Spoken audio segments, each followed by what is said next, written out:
Example number 2 રેખા √3x + y + 2 = 0 નું અભિલંબ સ્વરૂપ x cos θ + y sin θ p હોય તો θ અને p ની કિંમત શોધો। અહીં આપણે અચળ પદ પોઝિટિવ એ પ્રમાણે √3x + y પેલી બાજુ લઈ જઈએ, therefore -√3x - y = 2। અહીંયા a √3, b -1 અને c 2। હવે cos θ = a/√a² +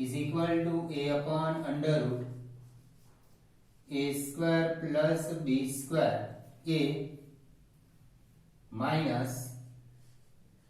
-√3 √a² + b² -√3²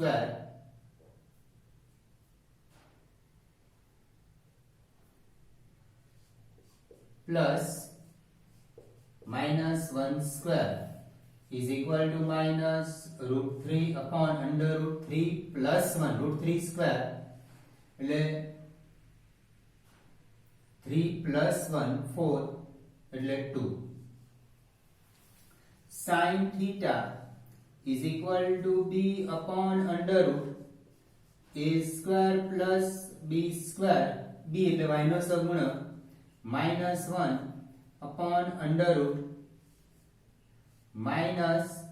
√3 square plus -1 square is equal to -1/2।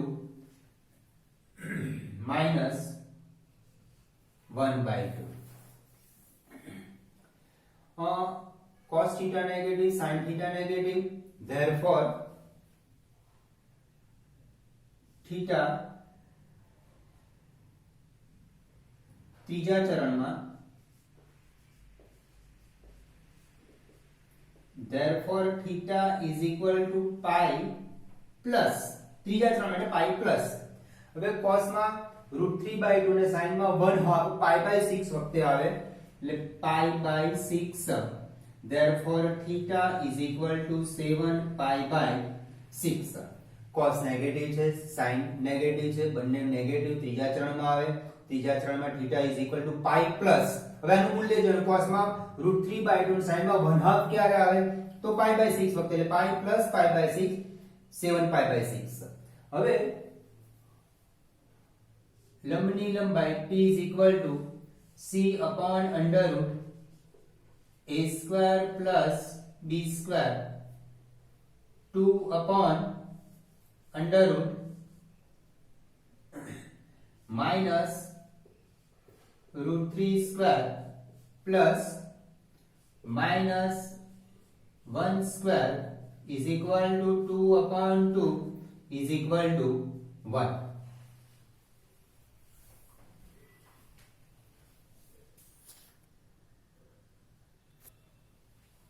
Example number 3 જેના અક્ષો પર રચાતા અંતઃખંડોનો સરવાળો અને ગુણાકાર અનુક્રમે 1 અને -6 હોય તેવી રેખાનું સમીકરણ શોધો।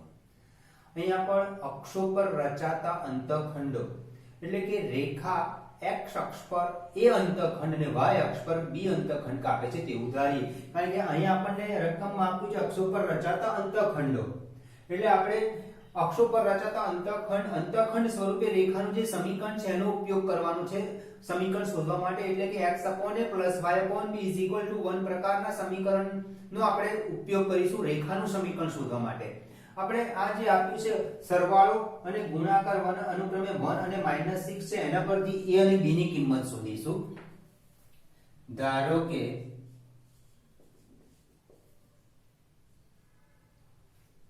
x અક્ષ પરનો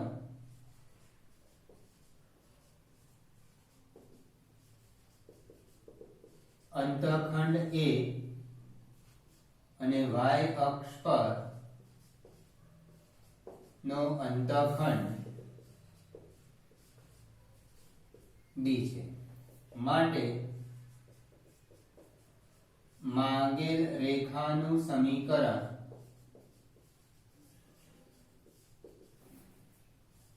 x/a plus y/b is equal to 1 છે। હવે આપણે અહીંયા જે શરત આપી છે અક્ષો પરના અંતઃખંડનો સરવાળો અને ગુણાકાર અનુક્રમે 1 અને -6 છે એનો ઉપયોગ કરીને આપણે a અને b ની કિંમત શોધીશું। a અને b ની કિંમત આની અંદર મૂકી દઈશું। આ જ સમીકરણ કેમ ધાર્યું અહીંયા રકમમાં કીધું જ છે અક્ષો પર રચાતા અંતઃખંડો એટલે અંતઃખંડ સ્વરૂપના સમીકરણનો ઉપયોગ કરવાનો। x અંતઃખંડ a હોય અને y અંતઃખંડ b હોય તેવા સમીકરણનો ઉપયોગ કરવાનો। અંતઃખંડોનો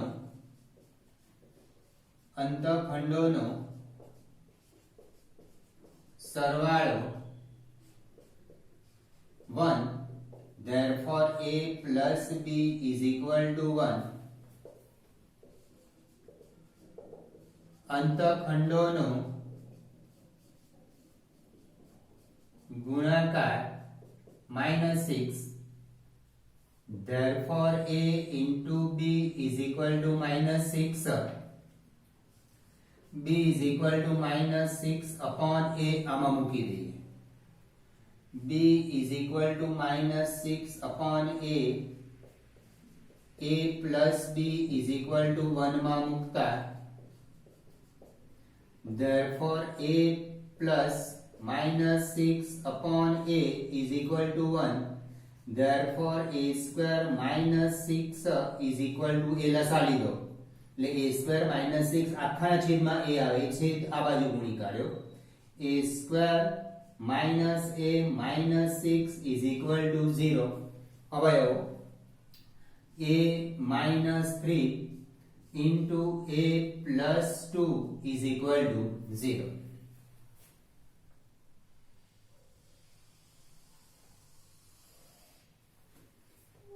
a minus 3 is equal to 0 अथवा a plus 2 is equal to 0 therefore a is equal to 3 and b is equal to -6 upon a therefore b is equal to -6 upon 3 therefore b is equal to -2 a અને b ની કિંમત સમીકરણ 1 માં મૂકતા a અને b ની કિંમત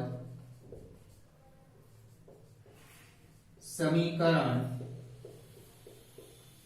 1 માં મૂકતા therefore x upon a plus y upon b is equal to 1 લસા 6 થશે એટલે 2x minus a plus minus minus upon 6 આવશે 6 આ બાજુ ગુણાઈ જશે હવે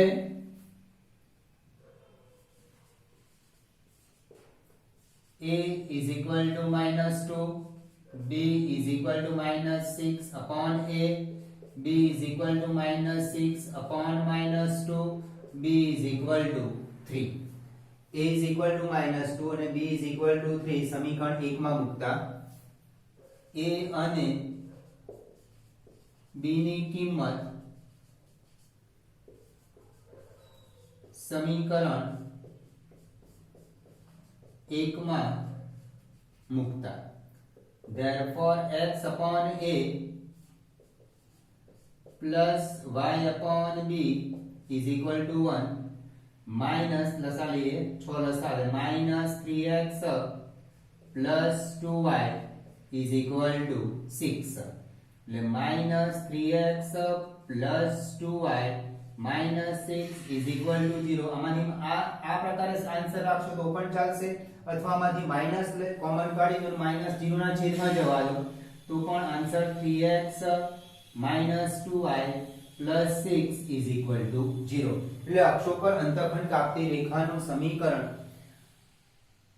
અહીંયા આપણને એવું કીધું છે કે અક્ષો પર રચાતા અંતઃખંડ એટલે આપણે અક્ષો પર અંતઃખંડ કાપતી રેખાનું સમીકરણ ધારી લેવાનું આ પ્રકારનું સમીકરણ રેખાનું છે અંદર જે શરત આપી છે એ શરત મુજબ આપણે a અને b ની કિંમત મળી જશે હવે તમે આપણે અહીંયા 2x 3y 6 અથવા 2x 3y 6 0 અથવા આ સ્વરૂપ રાખશો તો પણ ચાલશે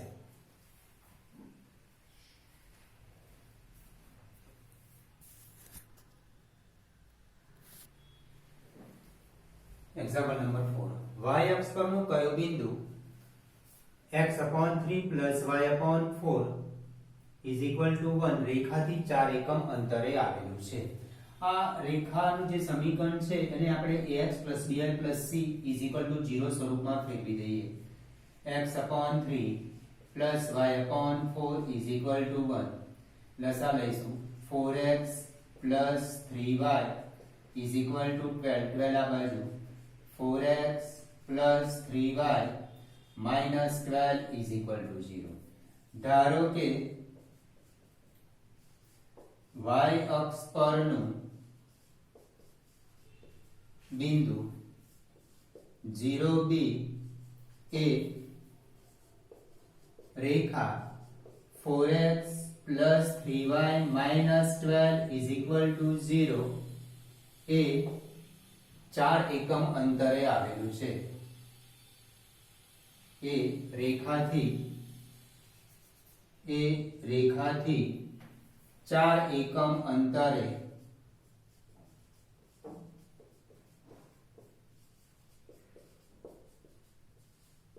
આવેલ છે. પહેલા તો આપણે આને ax + by + c = 0 સ્વરૂપમાં એટલા માટે ફેરવ્યું કે રેખા અને બહારનું બિંદુ x1 y1 આપ્યું હોય, બહારના બિંદુથી રેખાનું લંબ અંતર શોધવું હોય તો એના માટેનું સૂત્ર લંબ અંતર p = ax1 કેપિટલ કે સ્મોલ જે લખો એ લખી શકાશે. ax1 + by1 + c √a² + b² આ એનું સૂત્ર છે. આ સૂત્રમાં રેખાનું જે સમીકરણ આપ્યું છે ax + by + c = 0 સ્વરૂપે આપ્યું છે. આ x1 y1 એટલે રેખાની બહાર જે બિંદુ આપ્યું છે આ x1 y1 છે. આપણને લંબ અંતર આપી દીધું છે 4 = રેખાના સમીકરણમાં x = 0 અને y = b મૂકી દો. એ જ કર્યું છે કે રેખાના સમીકરણમાં x ની જગ્યાએ x અને y ની જગ્યાએ y1 મૂક્યા છે. તો mod 4 * 0 + 3 * b - 12 upon √a² + b² 4² plus 3².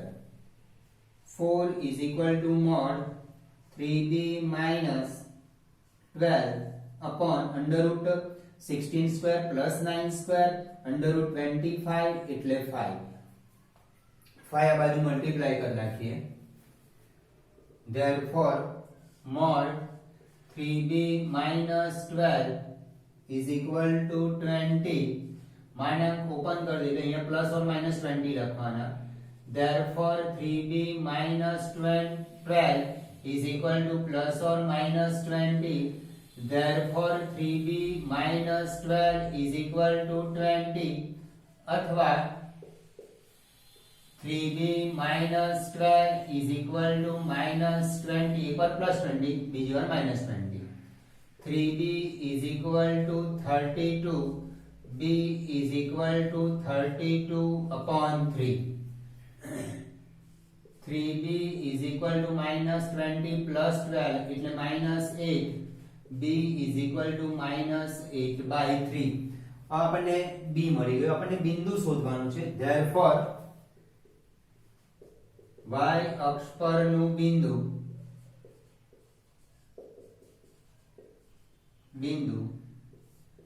0.32 by 3 અથવા 0 - 8 by 3 છે. y અક્ષ પરના બિંદુથી આ રેખાનું લંબ અંતર આપ્યું છે. આપણે y અક્ષ પરના બિંદુના યામ શોધવાના છે ને y અક્ષ પર x યામ ઓલવેઝ 0 હોય અને y યામ મેં b ધારી દીધો. અને આપણી પાસે સૂત્ર જ છે કે રેખા આપી છે, રેખાને બહારના બિંદુ x1 y1 આપ્યું છે. એ બહારના બિંદુથી રેખાનું લંબ અંતર શોધવાનું સૂત્ર એ mod ax1 + by1 + c upon √a² + b² સૂત્રનો ઉપયોગ કર્યો.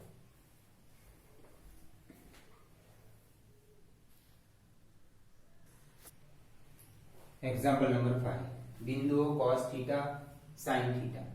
અને cos phi sin phi માંથી પસાર થતી રેખા પર ઉગમ બિંદુમાંથી દોરેલા લંબનું લંબ અંતર. આપણે ઉગમ બિંદુમાંથી રેખા પર દોરેલા લંબનું લંબ અંતર શોધવાનું છે. એના માટે આપણે આ સૂત્રનો ઉપયોગ કરવાના છે. P mod ax1 plus by1 plus c upon under root a square plus b square. આ રેખાના બહારના બિંદુથી રેખા પર જે લંબ દોરીએ છે એટલે બિંદુથી રેખાનું લંબ અંતર, એના માટેનું લંબ અંતર શોધવા માટેનું સૂત્ર છે. પણ એના માટે રેખાનું સમીકરણ જોઈએ આપણે. તો રેખાનું સમીકરણ નથી આપણી પાસે, પણ રેખા આ બે બિંદુમાંથી પસાર થાય તે બિંદુ છે. એટલે બે બિંદુ હોય તો રેખાનું સમીકરણ શોધી શકાય. બે બિંદુ આપ્યા હોય તો રેખાનું સમીકરણ y - y1 y2 - y1 x - x1 x2 - x1 નો ઉપયોગ કરીને રેખાનું સમીકરણ શોધીશું. રેખાના સમીકરણને ax by c 0 સ્વરૂપમાં ફેરવીશું. ત્યારબાદ આ સૂત્રમાં, એટલે આ સૂત્રનો ઉપયોગ ત્યારબાદ થઈ શકશે, સીધો આ સૂત્રનો ઉપયોગ થઈ શકે નહીં. બિંદુ A cos θ sin θ અને બિંદુ B cos phi sin phi, આ x1 y1 આ x2 y2, બે બિંદુમાંથી પસાર થતી રેખા AB નું સમીકરણ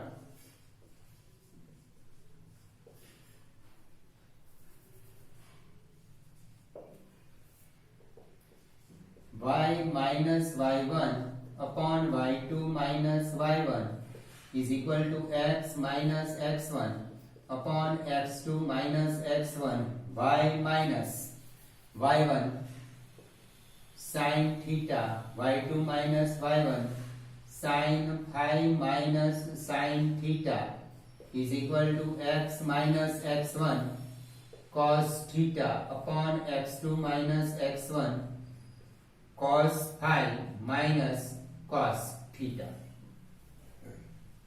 અને આ બાજુ ગુણી કાઢીએ અને આ બાજુ ગુણી કાઢીએ. cos phi minus cos theta into y minus sin theta is equal to sin phi minus sin theta into x minus cos theta.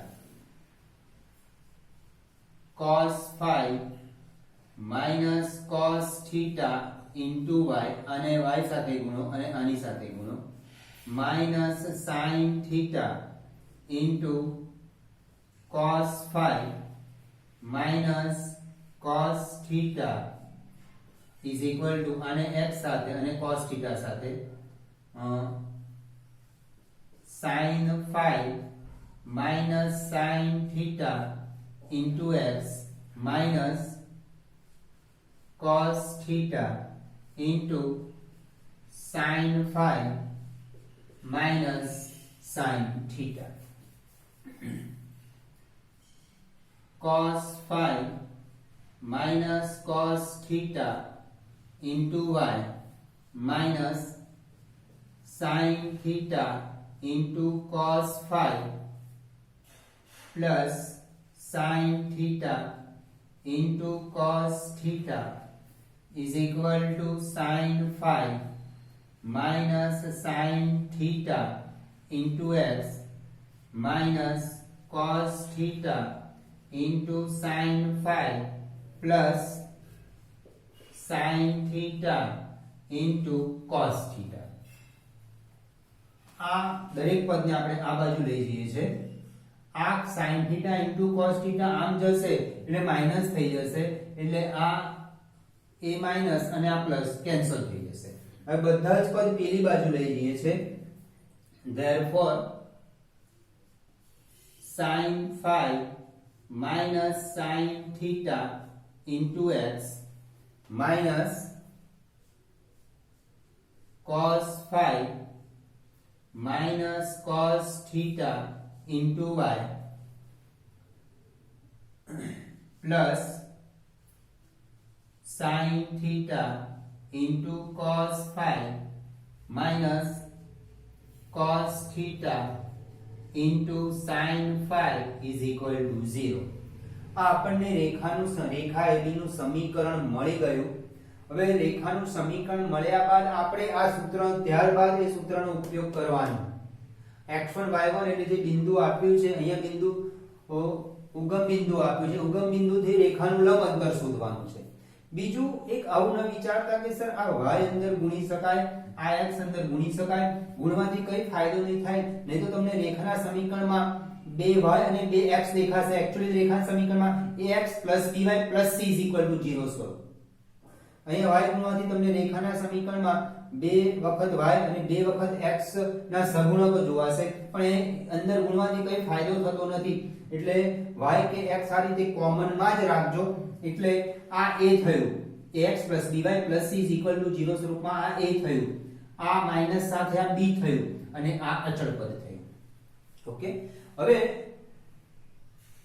આ બે બિંદુઓમાંથી પસાર થતી રેખા પર ઉગમ બિંદુમાંથી દોરેલા લંબનું લંબ અંતર. ઓકે, હવે ઉગમ બિંદુથી 0 0 થી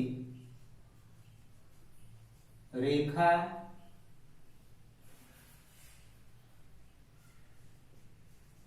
sin phi minus sin theta into x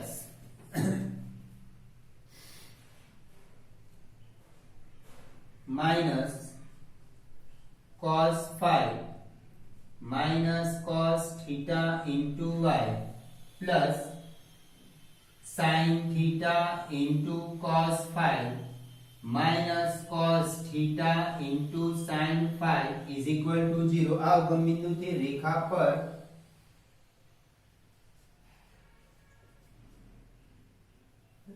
પર દોરેલા લંબનું લંબ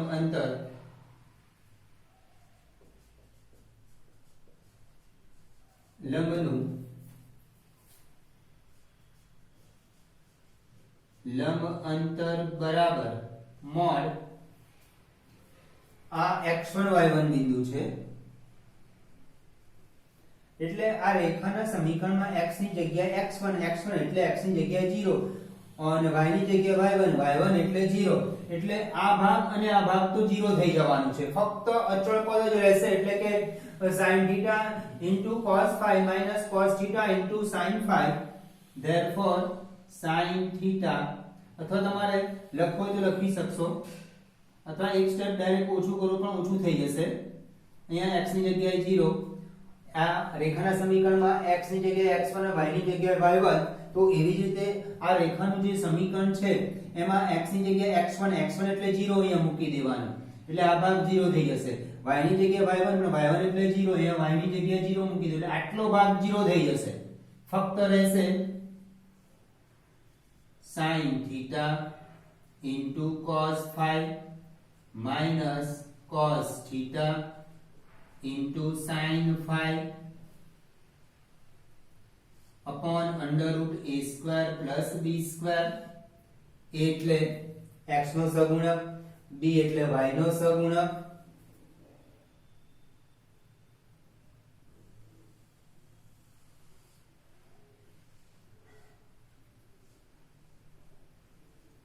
sin phi minus sin theta whole square plus આ માઈનસ છે એનો વર્ગ કરીએ છીએ એટલે અહીંયા વચ્ચે પ્લસ જ થવાનું છે. cos phi minus cos theta whole square under root a square plus b square. a square a એટલે x નો સહગુણક અને b એટલે y નો સહગુણક. y નો સહગુણક તો માઈનસ છે પણ માઈનસ નો વર્ગ એટલે અહીંયા પોઝિટિવ આવવાનું છે. એટલે cos phi minus cos theta whole square sin phi minus sin theta whole square. લંબ અંતર p is equal to, આ ધ્યાનથી જોશો તમે, SCCS sin x into cos y minus cos x into sin y.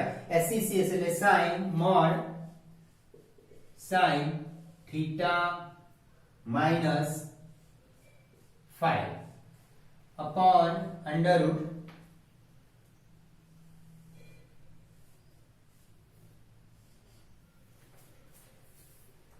sin phi minus sin theta whole square નું વિસ્તરણ sin square phi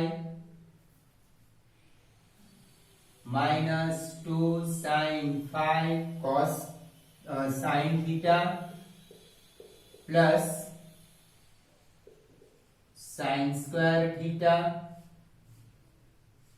plus cos phi minus cos theta whole square એટલે cos square theta આખું સળંગ વર્ગમૂળમાં આવશે એટલે અહીંયા set નીચે લખી દઉં છું minus 2 cos phi cos phi છે એટલે cos square phi લખીશું આપણે અહીંયા cos square phi minus 2 cos theta into cos phi plus cos square theta is equal to mod sin theta minus phi upon under root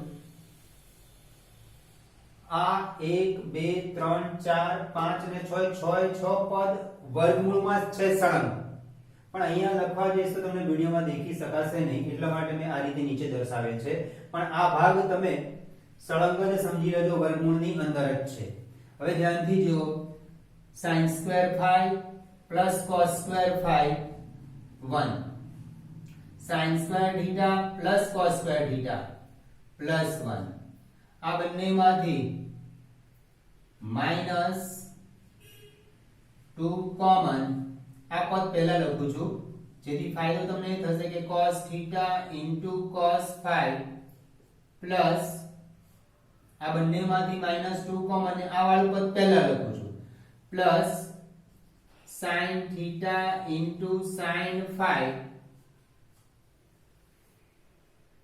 is equal to sin theta minus phi upon under root 1 plus 1 2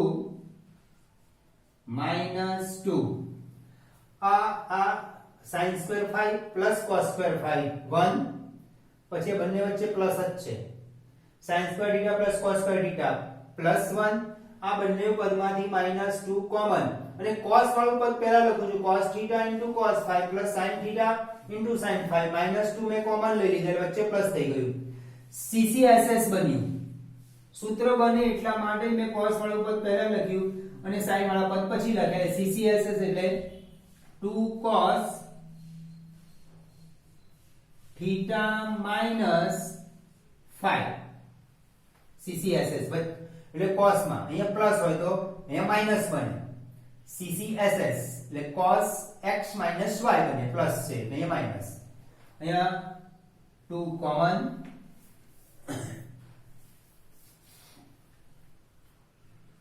is equal to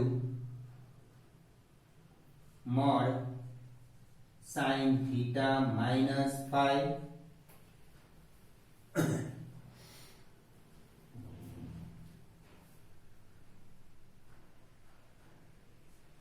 upon a 2 common એટલે √2 under root 1 minus cos theta minus phi is equal to mod sin theta minus phi upon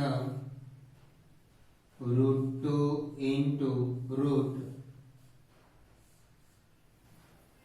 1 minus cos 2 theta 1 minus cos 2 theta 1 minus cos 2 theta એટલે 2 sin square theta એટલે એ જે 2 theta છે એના theta થઈ જશે theta અડધા થઈ જશે હવે theta ની જગ્યાએ શું છે theta minus 5 છે એટલે 2 into sin square theta minus 5 upon 2 આ થીટા માઈનસ ફાઈ ના હાફ થઈ જશે, 2 થીટા ના હાફ થીટા બની ગયા, તો થીટા માઈનસ ફાઈ ના half theta minus phi upon 2 થઈ જશે ઇઝ ઇક્વલ ટુ આ √2 અને આ √2 2 થઈ જશે, વર્ગમૂળમાં છે sin સ્ક્વેર છે એટલે વર્ગમૂળ નીકળી જશે એટલે આ રીતે લખાશે sin mod sin theta minus phi upon 2 into mod sin theta minus phi upon 2.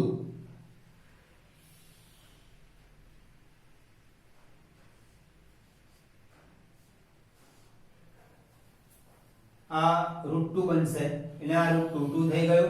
હવે વર્ગમૂળમાં રહેશે sin square theta minus phi upon 2 square છે, sin ને સ્ક્વેર છે અને વર્ગમૂળની અંદર sin ને સ્ક્વેર છે એટલે વર્ગમૂળ દૂર થઈ જશે. પણ અહીંયા આગળ મેં માનાંક લખ્યો છે કારણ કે થીટા અને phi કયા ચલમાં છે આપણને ખ્યાલ નથી, બરાબર. પણ લંબ અંતર ઓલવેઝ પોઝિટિવ હોવા માટે મેં અહીંયા આગળ માનાંક રાખ્યો છે. તો ઉગમ બિંદુથી આ રેખાનું આપણને લંબ દોરેલા લંબનું લંબ અંતર મળી ગયું, પરંતુ આ સૂત્રનો આપણે ઉપયોગ કર્યો છે. આ સૂત્રનો ઉપયોગ આપણે ત્યારે જ કરી શકીએ કે રેખાનું સમીકરણ હોય x by c 0 સ્વરૂપે રેખાનું સમીકરણ આપેલું હોય. તો અહીંયા તો બે બિંદુ આપ્યા હતા, બે બિંદુ પરથી આપણે રેખાનું સમીકરણ શોધ્યું અને ત્યારબાદ એ સૂત્રનો આપણે ઉપયોગ કર્યો છે અહીંયા.